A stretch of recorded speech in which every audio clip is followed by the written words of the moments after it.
Hi everyone, the month of Ramadan is fast approaching, and this is the perfect time to make significant changes to your lifestyle. I want you to have a fit and also healthy Ramadan. So I've created a 28-day workout and also meal plan just for you. Links to all the plans, workouts, and also recipes will be in my description box below.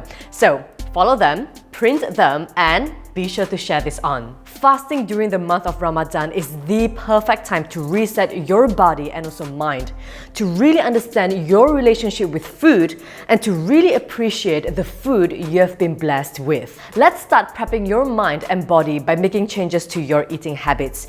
You can do that by reducing on sugary, salty, and also fatty foods. You can also start to adapt and adjust your workout routine and also workout time according to how you plan to work out during the month of Ramadan. I've also created several videos to offer you tips to guide you through a fitter and healthier Ramadan.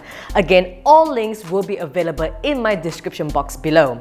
So let this month be a time where you really focus on your well-being, not just physically but also mentally and spiritually as well.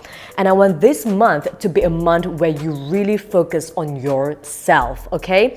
Tag me in your progress, #FitterFasting, and tag me at Joanna Soh Official. Be sure to share this on and have a healthy and happy Ramadan.